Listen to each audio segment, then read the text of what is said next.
Me da mucho gusto presentar al doctor Manuel Gómez, que es doctor y maestro en Derecho por la Universidad de Stanford, profesor asociado del Colegio de Derecho de la Universidad Internacional de Florida, donde dicta cursos regularmente sobre Derecho y Sociedad, Derecho Comparado, con énfasis en América Latina, entre otras materias. Entre sus intereses como investigador destaca la resolución de conflictos y la gobernanza, el papel de los jueces, la reforma institucional y legal en América Latina, la globalización del derecho como profesión, así como las innovaciones en la enseñanza del derecho. Gracias, Manuel, y tienes la palabra por 40 minutos. Gracias, Antonio, y gracias a todos por estar acá. Déjame aclarar algo, es un triunvirato que se organiza el Congreso, ¿no? Lawrence Friedman y mi colega Masayuki Murayama de Japón, pero vamos a estar encantados de venir a la Ciudad de México de nuevo, con nueva constitución, vamos a estrenar la constitución.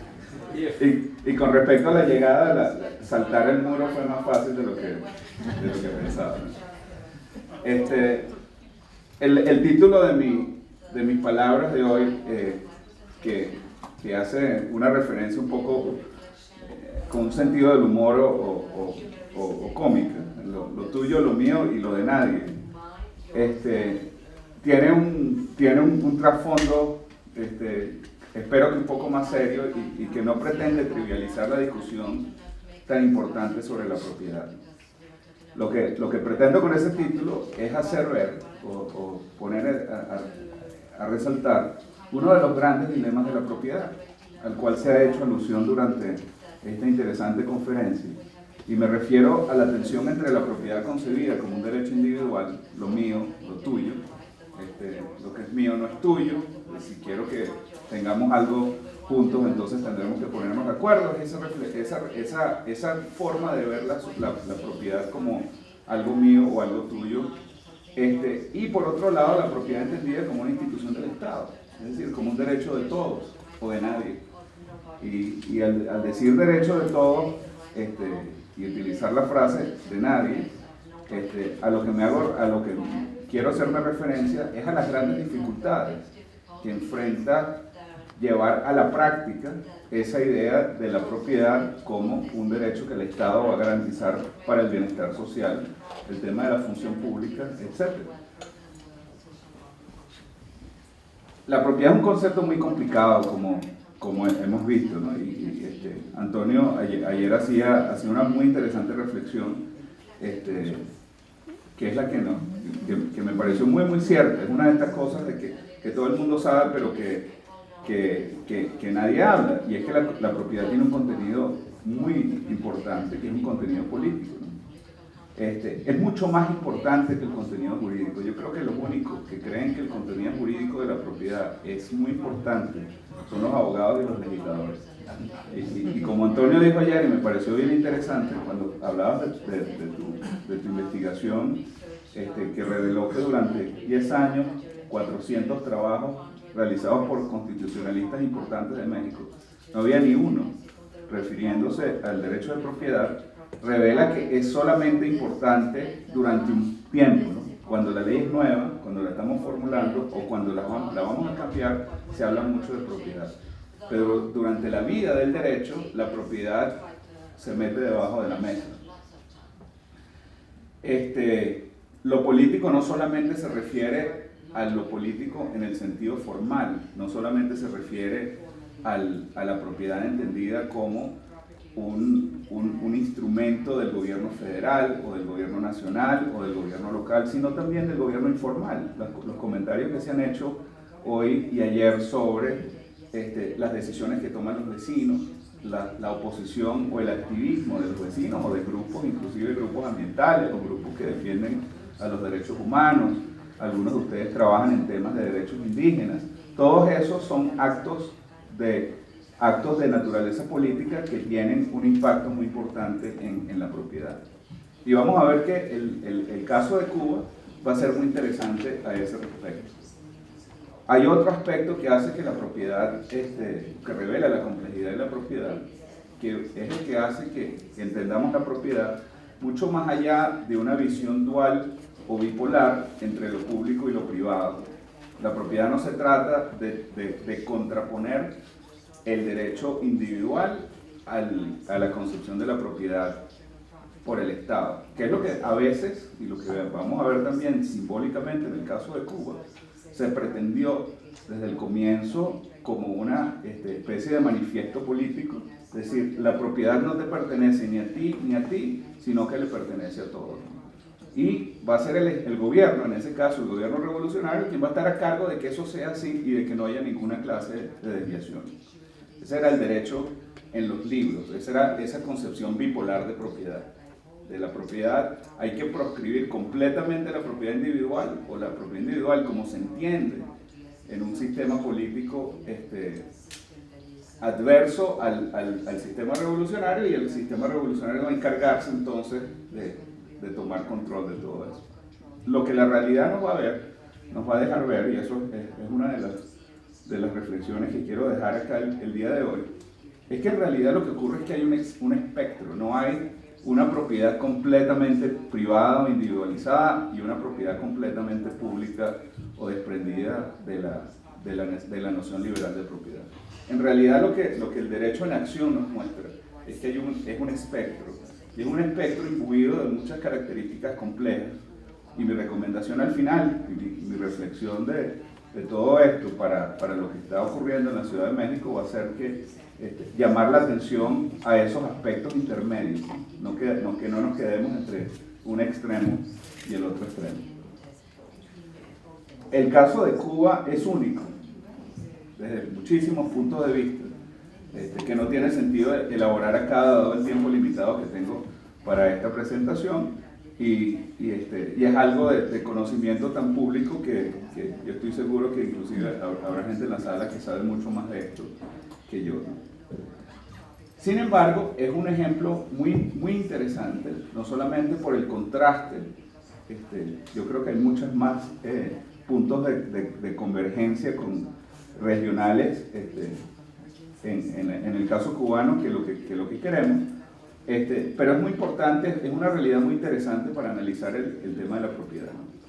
Y para poder entender las vicisitudes de la propiedad en Cuba y ver si podemos extraer alguna lección para México o para cualquier proceso de discusión sobre la propiedad, es esencial explicar los hitos históricos recientes, y por recientes me refiero a los últimos 56 años, que es lo que ha durado la Revolución Cubana.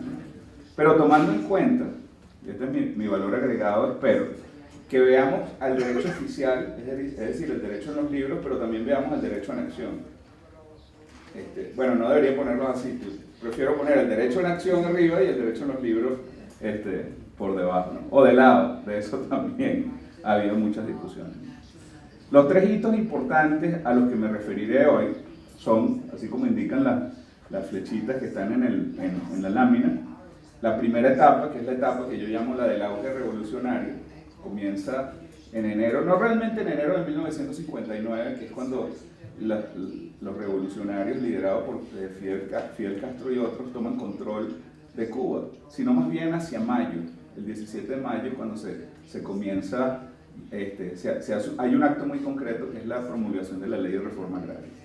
La segunda etapa, que es la etapa 1979 aproximadamente, quizás fue un poco antes, quizás fue un poco después, dependiendo a quien uno le pregunte, pero hay una marcada culminación de esa etapa hacia el año 2010, que ahí yo indico es el auge de las permutas.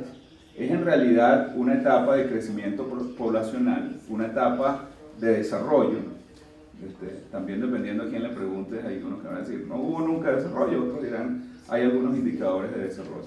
Una etapa de desarrollo, una etapa de crecimiento de la población, una etapa de crecimiento de las complejidades de una población, una crisis habitacional, y después durante los años 90 una profunda crisis económica derivada de la desaparición de la Unión Soviética, ¿no?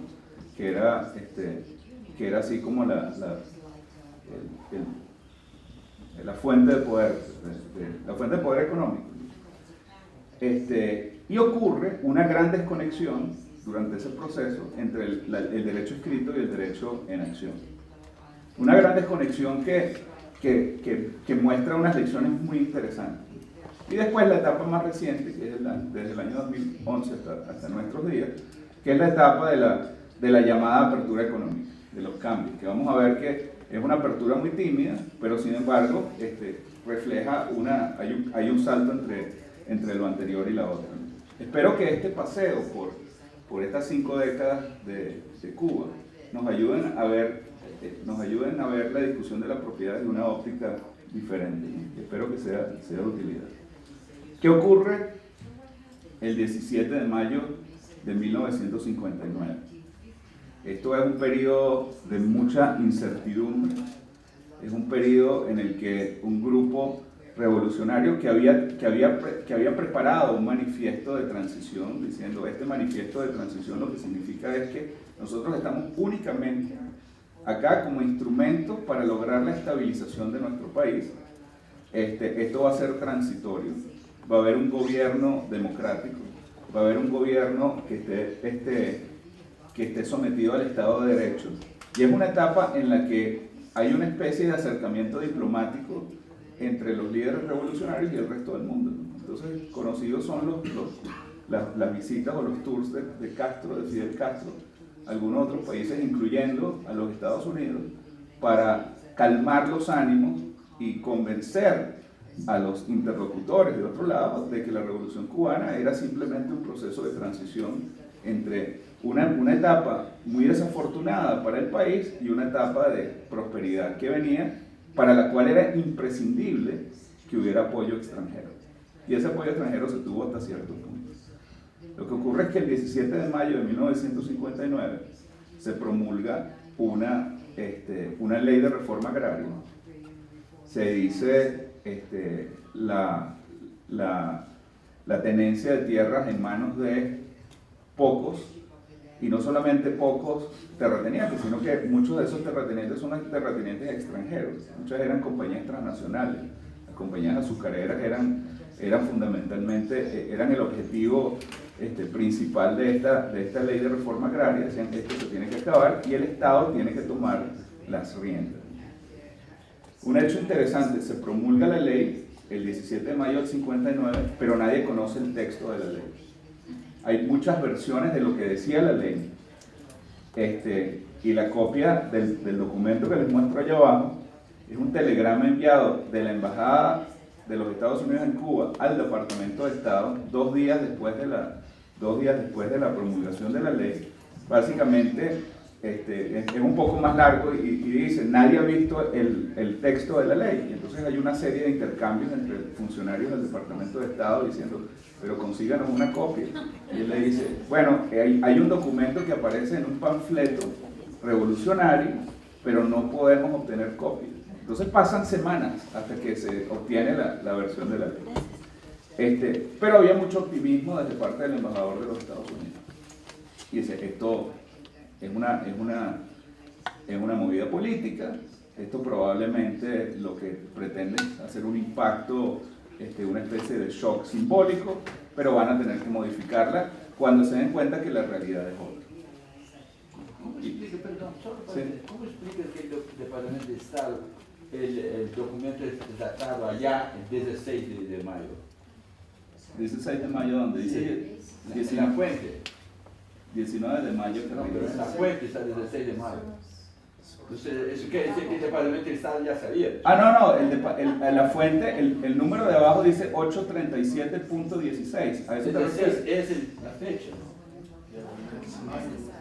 No, 16, sí. Fíjate, yo no sé si es la fecha o si es el número de documentos. Tendría que ver, porque estos son los archivos. Es probable. Bueno, pero el telegrama lo mandó el 19, probablemente lo tuvo. Ya sabían antes, eso es el tema. Lo tuvo guardado. Ya sabían antes. Y asumiendo que sea así, ya sabían antes que no sabían nada, porque en realidad la ley nunca la modificaron. Bueno, cuando aparece la ley, aparecen correcciones a la ley y después nunca la modificaron. ¿Qué pasa después? En 1960, o sea, ya tenemos primer lugar, una primera aproximación hacia esta noción de propiedad revolucionaria es la reforma agraria. Y la reforma agraria, ustedes que no son extraños al problema de la tenencia del suelo en América Latina, saben que había leyes de reforma agraria e iniciativas de reforma agraria en toda la región. Y el embajador de Cuba, en sus distintas discusiones o en sus distintos intercambios con el Departamento de Estado, dice, fíjate lo que ha pasado en el resto de la región. Estas leyes son letra muerta y después entonces va a haber una modificación. No se preocupen, no va a pasar nada, ¿no? En 1960 se produce una reforma legislativa importante. Ya el gobierno revolucionario se desentendió de esta promesa de ser transitorio. Hay varias cosas que pasan. Primero, cuando los Estados Unidos se dan cuenta que esto no va a ser transitorio, entonces empieza a ejercer mucha presión desde el punto de vista económico, y después Cuba utiliza eso como una de las razones para justificar, decir, bueno, entonces no podemos ser transitorios, esto va a ser una revolución permanente. Pero es una revolución que se preocupa muy rápidamente por comenzar a legislar, porque se da cuenta que es muy importante legislar, y legislar sobre propiedad. Entonces en 1960 se promulga una ley de reforma urbana tendiente a proteger, a garantizar que los propietarios de inmuebles de mucho valor no los van a vender y no se van a insolventar, y el Estado tiene mucho interés en decir, bueno, tenemos que buscar dinero y tenemos que buscar asegurar el patrimonio de donde sea, ¿no? Entonces, esa ley, en un artículo, que es el artículo 6, declara la nulidad de todos los negocios jurídicos, así como lo dice el texto. Pero esto debe entenderse que absolutamente todos los negocios jurídicos que implicaban la cesión o el uso, inclusive los contratos de arrendamiento, quedaron todos paralizados. El pago de la renta no se le podía dar al arrendador, quedaba todo paralizado, tenía que enterarse en el Estado. Los contratos de venta que se habían celebrado con anterioridad y que en los que todavía había pago pendiente de alguna de las cuotas, tenían que reintegrarse al vendedor, y entonces esa propiedad del vendedor iba a pasar a ser propiedad del Estado, o tenían que enterarse en el Estado. Entonces crea todo un sistema, es un sistema de confiscación, un sistema confiscatorio.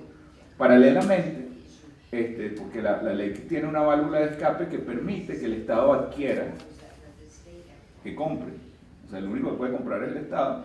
Y entonces muchos de los activos importantes se compran de esa forma, se compran igual que ocurrió durante otros periodos, otros lamentables periodos históricos, por ejemplo durante la Segunda Guerra Mundial con Europa del Este, que se le compraban los bienes a alguien con la condición de que se fuera del país. Entonces hubo transacciones de ese tipo. Perdón que te interrumpa. Sí, claro. Los propietarios de su casa, sí, no la ponían a la venta, se quedaban como propietarios. Se quedaban como propietarios. Claro. No tenían que pagarle al Estado. No tenían que pagarle al Estado, pero, bueno, y eso es lo que viene acá tengo en esta lámina que lamentablemente no se lee tan bien. El artículo 1 de esa ley dice: toda familia tiene derecho a una vivienda decorosa. El Estado hará efectivo ese derecho en 3 etapas. Esto es 1960. Y dice, aquí va a haber 3 etapas. O sea, esto no es solo ley, sino esto es plan, esto es un mecanismo de planificación a través de una ley. Y esto es bien interesante porque generalmente la ley no se promulga de esa forma. O sea, la ley se promulga para que dure cientos de años. No se promulga no se le da ropaje jurídico a un plan transitorio. La foto de abajo, que es la disposición final de la ley, dice: en uso del poder constituyente que compete al Consejo de Ministros, se declara la presente ley parte integrante de la ley fundamental de la República, la que así queda sancionada. O sea, la que así queda adicionada, perdón. No solamente es decirle, aquí hay una ley de propiedad urbana que contiene además nuestro plan por los próximos años, sino que esto tiene carácter fundamental. Entonces, esta es la forma como se crean unas comisiones, se habla de que el Estado básicamente utilizará los recursos de estas ventas o de estas confiscaciones para seguir construyendo viviendas urbanas, etcétera, etcétera. Suena todo muy bien. ¿Qué ocurre? El Estado no lo hace. Cuba queda asfixiada económicamente. Se paraliza la producción o lo que se nacionaliza se hace realmente ineficiente. Durante los años 70 crece la población, crecen los problemas, al crecer la población, crece el auge de la población urbana, a pesar de que se había hablado de esta reforma agraria importante, y entonces comienzan a realizarse, aquí es cuando el derecho en los libros se empieza a desconectar del derecho a la realidad. Sigue habiendo ventas de casas, sigue habiendo transferencias de propiedades, sigue habiendo arrendamientos. Es decir, la sociedad, los cubanos, empiezan a buscar mecanismos alternativos dentro del derecho. Entonces esto es bien curioso. Dentro del derecho para lograr tener estabilidad, para que el derecho de propiedad siga viviendo a pesar de que la ley dice que no vive. Entonces, ¿cuál es la reflexión? La ley no puede matar al derecho de propiedad. Puede crearlo de alguna forma, pero no puede matarlo. Y acá la ley trató de matarlo y no pudo, ¿no? En 1984, ya conscientes de esta realidad, bueno, existía en la legislación cubana, como en la legislación de todos los países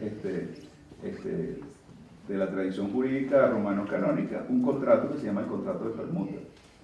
Básicamente un contrato por el cual yo puedo intercambiar, una de las formas de transferir mi propiedad es cambiando el bien por otro.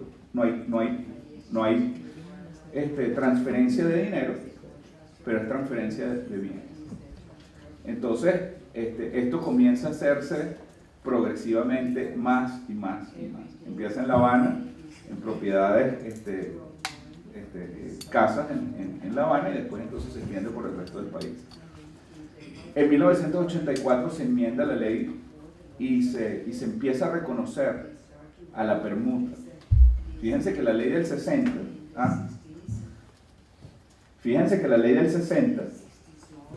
menciona a la posibilidad de las permutas, pero en forma negativa. Que básicamente dice que los pocos bienes inmuebles que puedan ser transmitidos, básicamente los que pueda vender el Estado, no podrán ser permutados. Entonces, dando a entender que la permuta es posible.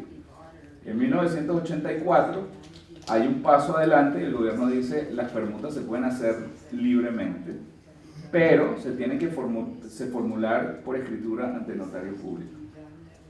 Una forma de al menos tener una medida o tener una idea de qué tantas permutas estaban ocurriendo. Es una forma de cuantificar este proceso. Además de cuantificar el proceso y producir alguna forma de ingresos del Estado, porque los funcionarios, dependiendo del funcionario como tenía la prerrogativa para autorizar o denegar la autorización de la operación, ustedes se podrán imaginar que había un costo adicional en algunos casos. Bueno, no es necesario imaginárselo, pero era básicamente un sistema de registro con pago de tarifas de registro simplemente que no estaban indicadas en la ley. En 1988 se da un paso adelante muy importante y entonces se le asigna al al Instituto Nacional de la Vivienda la función de organizar este tema de las permutas. Luego en el 2000 se dicta un procedimiento, un reglamento, y en el 2003 se hace otro reglamento, ya acercándose a la liberalización de la transferencia de la propiedad. En 2 minutos les explico cómo funciona esto de las permutas, ¿no? Y el título arriba de la lámina dice: desde el Paseo del Prado hasta la bolsa electrónica. El Paseo del Prado es un lugar en La Habana, y esta es una foto de unas personas viendo un listado, y ese es un listado de bienes inmuebles ofrecidos para ser permutados.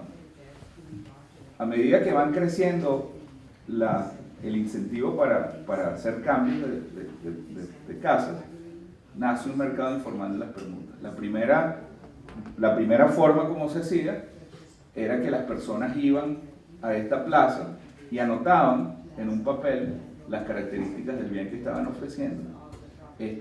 Tenían que indicar las modalidades, y las modalidades son 1 por 1, 1 por 2, 1 por 3, 2 por 1, 3 por 1. ¿Qué significa esto? Cambio una casa por una casa. Cambio una casa en La Habana por una casa en Varadero y otra casa en Pinar del Río. Cambio una casa en La Habana por una habitación en Santiago, otra habitación en La Habana, y así sucesivamente. Porque tenía que buscar la equivalencia económica.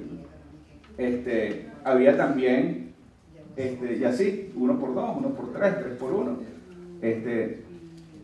Progresivamente se fueron haciendo complementos. Una casa con piso de losa valía mucho más que una casa, obviamente, que no tiene piso de losa, y así sucesivamente se creó todo un sistema de evaluación de inmuebles muy sofisticado, muy rudimentario de alguna forma, y completamente informal, o sea, informal en el sentido fuera del Estado. Surgió la figura del permutero, un corredor de permutas, así como un corredor inmobiliario, un corredor de permutas. Entonces dirán, bueno, pero ¿para qué necesito el permutero? El permutero conocía al notario, el permutero era el que podía, así como funcionaría una agencia de bienes y raíces, un corredor. ¿Qué ocurre? Comienza, el mercado se desarrolla y se facilita por una inyección indirecta del capital foráneo. Empieza a entrar los que tienen familiares fuera de Cuba, de repente reciben alguna ayuda, mejoran la casa, y eso es lo que hace que esa casa adquiera más valor en este mercado informal. Y yo antes tenía que ofrecerla en un 2 por 1, o sea, tenía que complementar mi casa con alguna otra cosa, buscar algo más para complementarlo. Por cierto, hay una película muy graciosa que se llama Se Permuta, que quienes no la han visto se la recomiendo porque se van a destortillar de la risa. Pero les explica exactamente esto, porque la película trata sobre esta señora que quiere cambiar de casa, pero no tiene, su casa no es atractiva suficientemente, entonces no les cuento más porque además no tenemos tiempo. Luego después hay otras formas de transmisión de propiedad, como por ejemplo el matrimonio por conveniencia. ¿Qué ocurre? Así como ocurre en los Estados Unidos por la gente sacarse las visas de residencia, en Cuba alguien se casaba y después se divorciaban, y al divorciarse se repartían los bienes, y entonces él le entregaba el bien a la esposa, que en realidad era la compradora. Y esto, ¿cómo se empezó a detectar? Por el alto índice de matrimonios y después divorcios, ¿no? Entonces, ¿por qué la gente se está casando y divorciando con tanta rapidez? Era básicamente una de las formas. Además, una de las ventajas que tenía casarse, el matrimonio por conveniencia, era que además que te saltabas el notario y te saltabas el corredor del permutero. Esto tiene alcance nacional, comienza a haber avisos en la radio, en la televisión, luego surge un mercado virtual, hay un portal cubano que se llama Rebolico. Rebolico en Cuba significa algo así como un desastre, dicen esto es un rebolico. Y entonces Rebolico se convirtió en el portal de internet donde la gente ponía los inmuebles que quería permutar. En el año 2009 el Estado siente que está perdiendo el control. No hay ningún censo de permutas, no hay ninguna forma de saber cuántas se están dando. Es aproximadamente la época en la que yo me intereso mucho por este tema. Y crea un portal que es una bolsa de permutas. Entonces, básicamente, la idea de esa bolsa de permutas es que la gente ponga los avisos clasificados en ese portal y no que los ponga en Rebolico, porque Rebolico no le da el acceso, no le da la información sobre la gente que está vendiendo y comprando a nadie. El Estado tiene entonces el control, al menos, de la información, que es muy importante, ¿no? Y se vende esta forma, la imagen que se le da es que es un mecanismo de facilitación social. En 2011, luz verde para vender.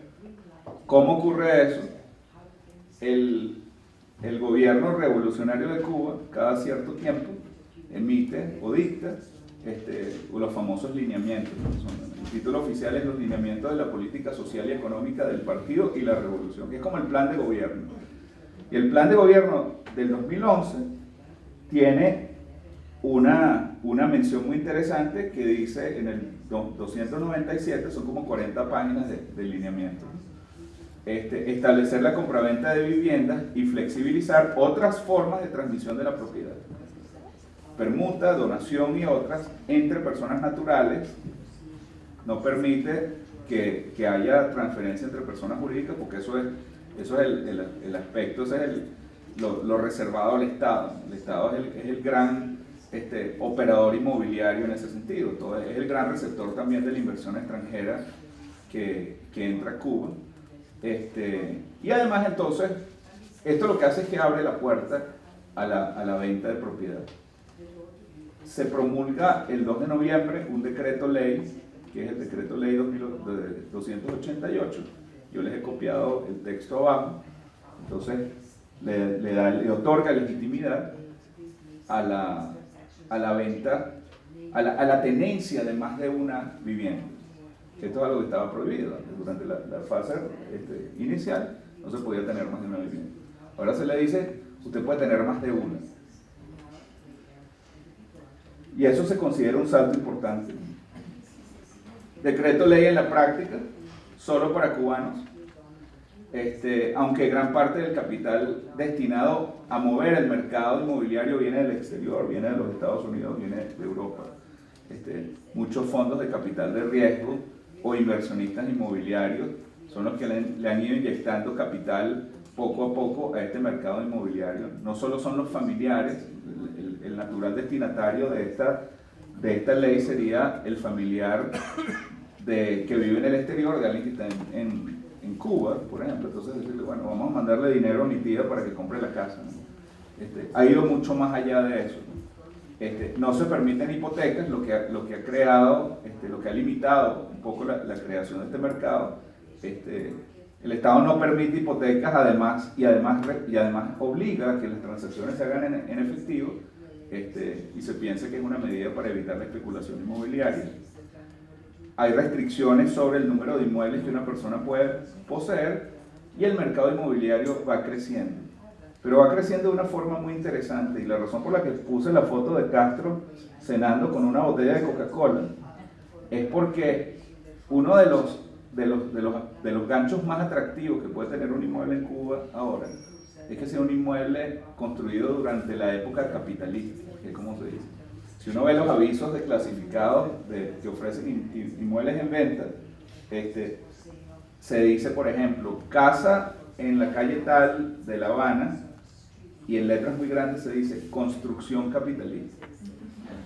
Construcción capitalista le da una plusvalía increíble a una casa. ¿Por qué?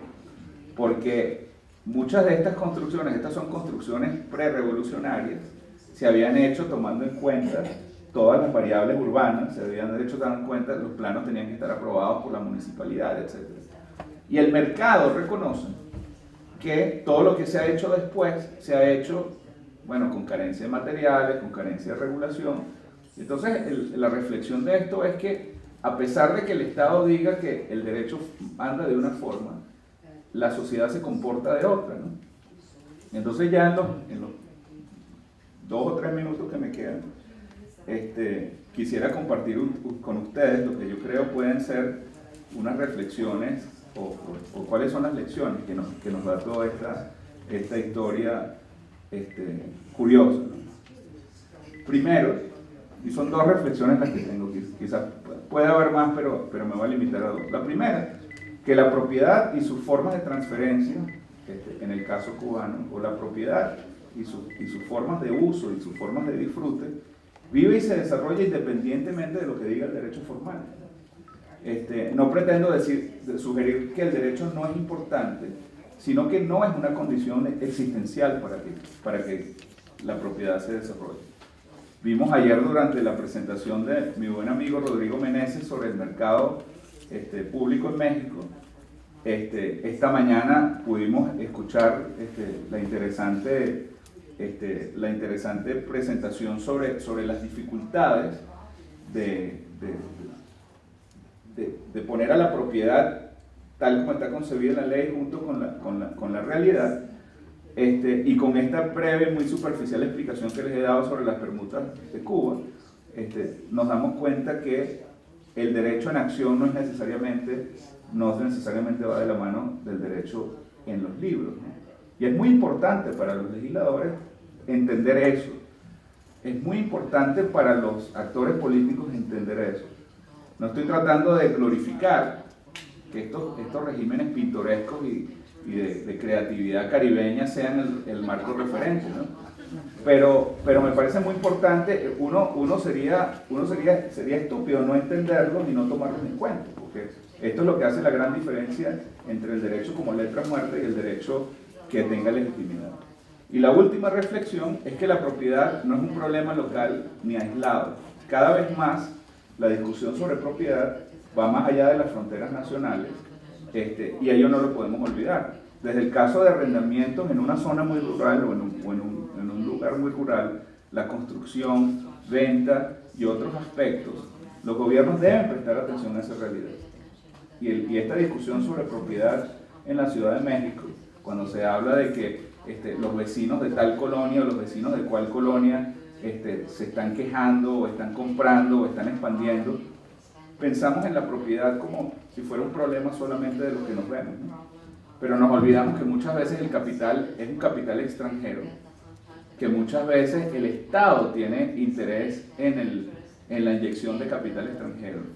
Vemos además que se mueve, el turismo es un ingreso, una industria muy importante que además tiene una incidencia fundamental, no solamente sobre el derecho de propiedad para los habitantes, sino sobre ese derecho a la ciudad de que se hablaba ayer. Voy a terminar acá y lo dejo para comentarios. Gracias, ¿no? Entre sus intereses como investigador destaca la resolución de conflictos y la gobernanza, el papel de los jueces, la reforma institucional y legal en América Latina, la globalización del derecho como profesión, así como las innovaciones en la enseñanza del derecho. Bueno, gracias, Manuel, y tienes la palabra por 40 minutos. Gracias, Antonio, y gracias a todos por estar acá. Déjame aclarar algo, es un triunvirato que organiza el Congreso, ¿no? Lawrence Friedman y mi colega Masayuki Murayama de Japón, pero vamos a estar encantados de venir a la Ciudad de México de nuevo, con nueva constitución. Vamos a estrenar la constitución. Que no se descanse.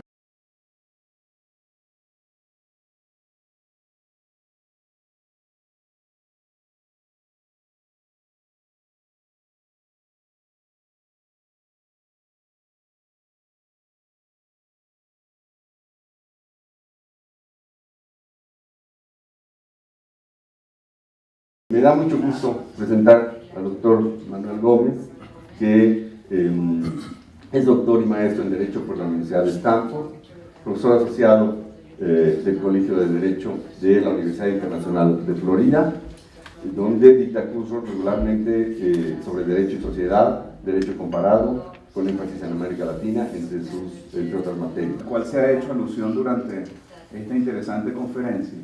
Y me refiero a la tensión entre la propiedad concebida como un derecho individual, lo mío, lo tuyo, lo que es mío no es tuyo, si quiero que tengamos algo juntos, entonces tendremos que ponernos de acuerdo. Esa forma de ver la propiedad como algo mío o algo tuyo, y por otro lado la propiedad entendida como una institución del Estado, es decir, como un derecho de todos o de nadie. Y al decir derecho de todos, y utilizar la frase de nadie, a lo que quiero hacerme referencia es a las grandes dificultades que enfrenta llevar a la práctica esa idea de la propiedad como un derecho que el Estado va a garantizar para el bienestar social, el tema de la función pública, etc. La propiedad es un concepto muy complicado, como hemos visto, ¿no? Antonio ayer hacía una muy interesante reflexión, que es la que me pareció muy, muy cierta. Es una de estas cosas de que todo el mundo sabe, pero que nadie habla, y es que la propiedad tiene un contenido muy importante, que es un contenido político, ¿no? es mucho más importante que el contenido jurídico. Yo creo que los únicos que creen que el contenido jurídico de la propiedad es muy importante. Y con respecto a la llegada, saltar el muro fue más fácil de lo que pensaba. El título de mis palabras de hoy, que hace una referencia un poco con un sentido del humor o cómica, lo tuyo, lo mío y lo de nadie, tiene un trasfondo, espero que un poco más serio y que no pretende trivializar la discusión tan importante sobre la propiedad. Lo que pretendo con ese título es hacer ver o poner a resaltar uno de los grandes dilemas de la propiedad.